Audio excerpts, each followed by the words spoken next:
In the news tonight, His Majesty the King assures Constitutional Court members of his support in its mission to enhance separation of powers and the respect of law.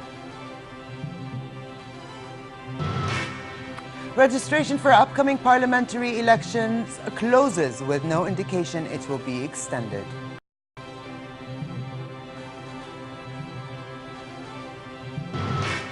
And the international envoy on Syria proposes a truce during Eid al-Adha, and Syria denies using cluster bombs. Good evening and welcome to a new edition of the News Details.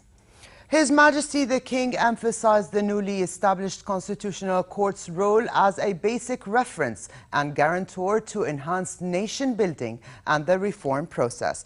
He assured the Court's President, Tahir Hikmat, and members that he fully supports the Court to its key tasks in the next phase, including separation and balancing of powers and monitoring respect of law. The Court's head and members hailed the King's support of the Court as a key constitutional requirement that would consolidate the comprehensive reform process. In remarks after the meeting, Abdullah said the Court's creation would enhance the respect of the Constitution, the separation of powers, and prevent infringement by any of them on the other, and safeguard citizens' rights and freedoms. He said the Court is a historic milestone as the outcome of constitutional amendments which were preceded by other tangible achievements in the reform roadmap. He said Jordanians are approaching parliamentary elections, which for the first time in the kingdom's modern history will see the national list that enable citizens to elect their candidates at the national level. The experience, he said, will advance partisan, noting that the upcoming polls will also, for the first time, take place under the supervision of an independent electoral commission. His Majesty noted that the number of registered voters had exceeded 2.25 million, an indication that a large segment of the population is willing for effective participation. He said those are fully aware that real change could only come in a democratic fashion and through constitutional channels. He said constructive protests had helped accelerate the pace of reform, but added that the protest movement being exploited by intruders to harm the street and carry out private agendas is unacceptable.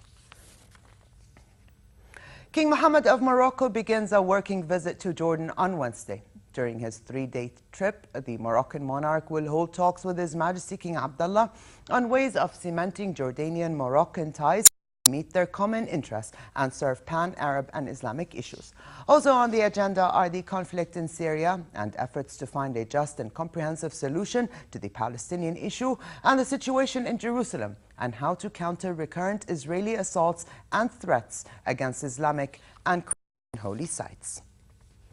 Registration for upcoming parliamentary elections has closed, and officials indicated it will not be extended. The number of registered voters had reached 2,278,000 at the end of this evening. But Independent Election Commission spokesman Hani said the final figure will be announced tomorrow. He added that only citizens who could not pick up their IDs today can do so tomorrow. Bani Hani said more than 49,000 had registered today.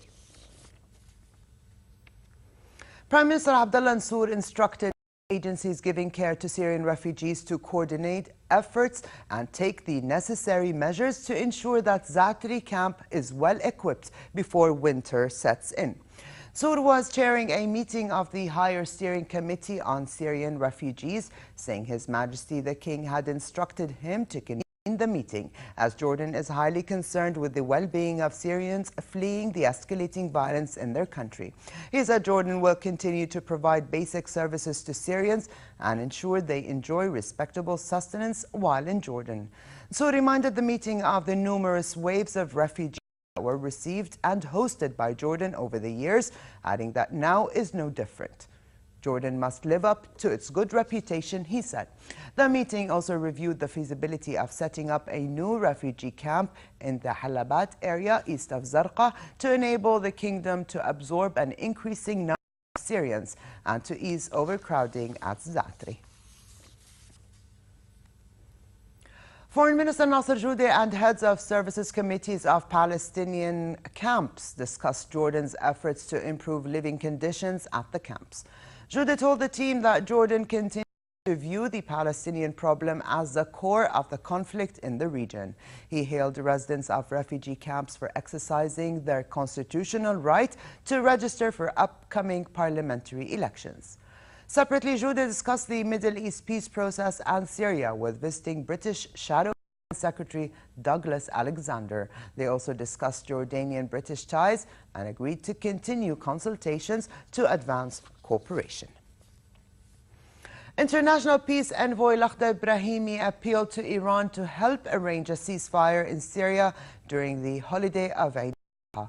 Syrian rebels and government forces fought street by street and village by village.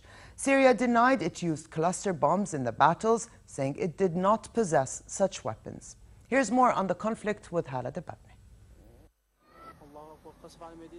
Heavy shelling across the Syrian capital Damascus amid reports that cluster bombs were being used at a large scale across the country. A large explosion went off in Kafr Batna, creating a fireball and a large plume of black smoke. Human Rights Watch has confirmed that the ammunition seen is an RBK 250 cluster canister bomb, which holds smaller bombs prior to their release. Numerous unexploded cluster bombs have also been identified in the village of Al-Bab, near the city of Aleppo, and in Idlib. The Human Rights Watchdog revealed that Syrian government forces have been dropping cluster bombs over civilian areas as they battle to push rebel gains. Russian Foreign Minister Sergei Lavrov said that Russia does not supply cluster bombs or any offensive weapons to its ally, the Syrian regime. Lavrov also said Turkey's grounding of a Syrian jet en route from Moscow to Damascus last week will not harm ties between Moscow and Ankara. It was a legal cargo, legally shipped, and the Turks, as far as I understand, they invoked the Chicago Convention, which they had the right to do, but the owner of the cargo would like to get it back, and we would like to get assessments of this situation by our Turkish colleagues as soon as possible. But in a similar incident today, Turkish authorities searched an aircraft traveling from Armenia to Syria's battered second city of Aleppo that landed in the eastern Turkish city of Erzurum. The aircraft was grounded for about 2 hours and then cleared to continue its flight. Meantime, the human toll of the 19-month-old conflict continues to grow. Displaced Syrians from Idlib and Aleppo are seeking refuge at a Red Crescent refugee camp in Azaz near the Turkish border. The Turkish Disaster Management Agency says the number of Syrian refugees housed in camps in southern Turkey has exceeded 100,000. As of today, we do have indeed more than 100,000 refugees in Turkey. Indeed, we call them as our guests, indeed, because we treat them as our guests. So we do almost 13 camps up and running as of today again, and we do have other camps under construction. We are trying our best indeed to get ready for those who are in need for shelter and for humanitarian needs indeed. Aid groups say the approaching winter will deepen the suffering of Syria's homeless. On the diplomatic front, UN peace envoy to Syria, Lakhdar Brahimi, met Iraq's Prime Minister Nouri al-Maliki after holding similar talks in Tehran. Brahimi is in the region to try to broker a solution to the Syrian crisis ahead of the forthcoming Eid al-Adha holiday. Khal for the News at 10. Clashes erupted between Sudan's army and rebels in the oil-producing state of South Kordofan. The latest tension came a week after the insurgents shelled the state capital near the border with South Sudan. The fighting, which has been rumbling since June last year, has forced more than 500,000 people to flee. It also stoked tension between Sudan and South Sudan, former enemies in a civil war that was fueled by oil, city and religion. Khartoum accuses South Sudan of backing the rebel Sudan People's Liberation Movement, charges dismissed by the South government. The rebels confirmed fighting took place near Anagarko and said 20 soldiers were wounded. The European Union has ratcheted up the pressure on Iran in the hope of drawing it into serious negotiations on its nuclear program. EU governments agreed further sanctions against Tehran's banking, shipping and industrial sectors. The decision by EU foreign ministers reflects mounting concerns Iran's nuclear intentions and Israeli threats to attack Iranian atomic installations if a mix of sanctions and diplomacy failed. EU Foreign Policy Chief Catherine Ashton said she hoped that turning up the heat on the Islamic Republic would persuade it to make concessions and that negotiations could resume very soon. Turkish security forces killed 6 Kurdish militants in gun battles in the country's southeast. The military has launched a helicopter-backed raid on one of the Kurdish camps. 1 soldier and a villager were also killed in ensuing clashes in Turkey's Hakkari province, a mountainous area bordering Iraq and Iran. 4 other soldiers and 3 militants were wounded.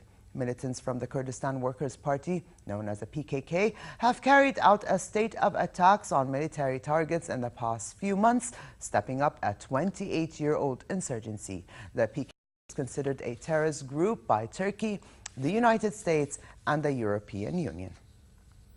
2 U.S. economists, Alvin Roth and Lloyd Shapley, have won this year's Nobel Prize. They won the Economics Prize for research on how to match different economic agents, such as for schools or even organ donors, with patients. The Royal Swedish Academy of Sciences recognized the theory of stable allocations and the practice of market design. It noted that Shapley had used game theory to study and compare various matching methods and how to make sure the matches are acceptable to all counterparts, including the creation of a special algorithm. Roth followed up on Shapley's results in a series of empirical studies and helped redesign existing institutions so that new doctors could be matched with hospitals, students with schools, or patients with organ donors. Sometimes you have to get up really high to know how small you are. These were the words of Austrian daredevil Felix Baumgartner, who yesterday took the breaths of millions of people as he leapt into the stratosphere from a balloon hovering near the edge of space 38 kilometers above Earth. Baumgartner broke records for the highest altitude manned balloon flight, the highest altitude skydive, and broke the sound barrier in the process. His ascent into the stratosphere took about 2.5 hours and with the 65th anniversary of legendary American pilot Chuck Yeager's flight shattering the sound barrier. Baumgartner has made a career of risky jumps, including skydiving across the English Channel and parachuting off the Petronas Towers in Malaysia.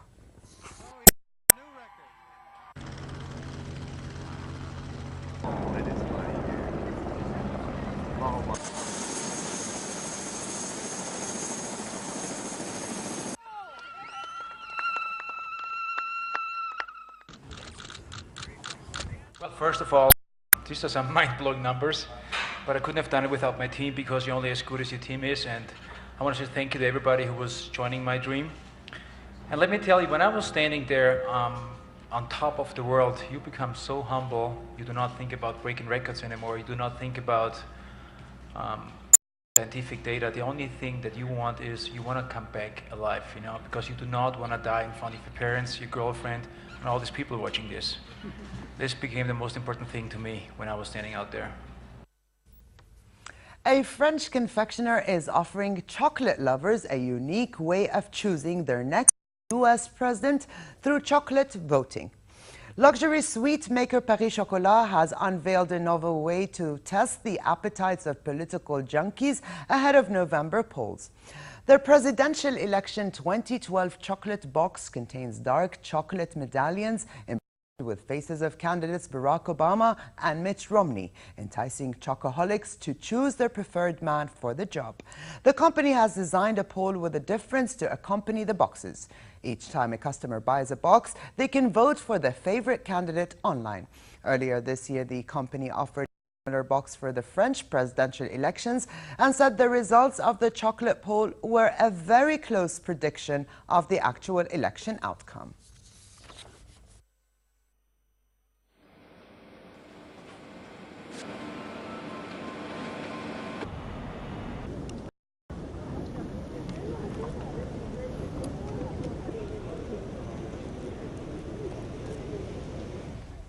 Hollywood actor Brad Pitt, hailed the sexiest man in the world, looks set to capture the attention of many more in Chanel No. 5's latest campaign.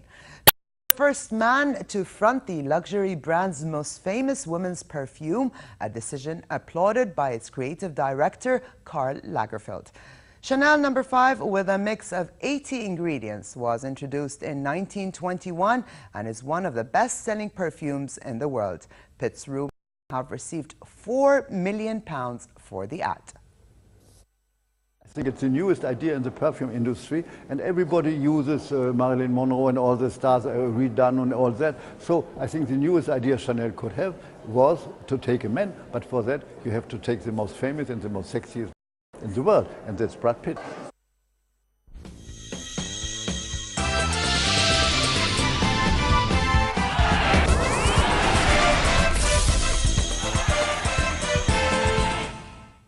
The German football team are having one problem at the moment, and it's Sami.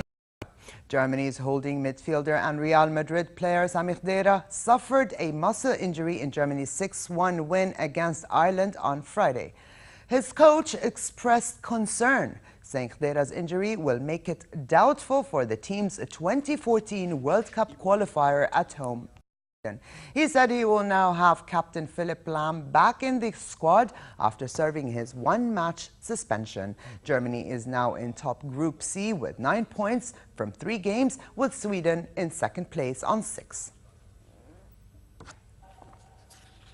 British London 2012 Olympic bronze medalist diver Tom Daley and his Chinese rival silver medalist Qiu Bo met again in China, but this time it was for the fans and not the medals. The two performed 4 rounds of synchronized dives for an audience of young Chinese at a pool in China's financial hub, Shanghai. It is the first time the two had met since a gripping 10-meter platform final at the London Olympics in August.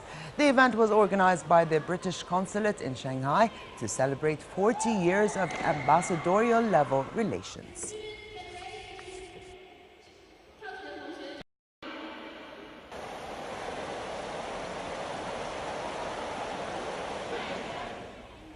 And finally, for a quick look at the weather forecast. A pleasant night with light winds and medium clouds. A slight rise in temperature is expected tomorrow, so it'll be relatively hot in hilly areas and hot in other parts of the kingdom with variable winds. The Gulf of Aqaba should expect a warm night and hot day tomorrow with light winds picking up at times and slightly choppy seas. Here now is a look at temperatures forecast for tonight and tomorrow.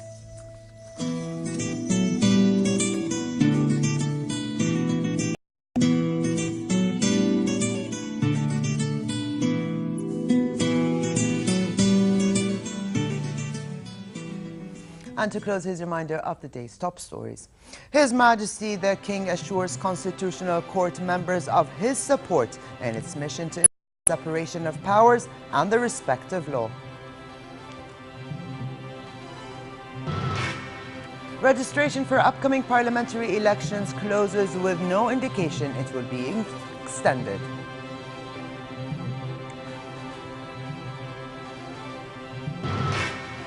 The international envoy on Syria proposes a truce during Eid al-Adha, and Syria denies using cluster bombs. And with this, we come to the end of this edition of the news. I'm Ali Tuqan. Thank you for joining us and have a good night.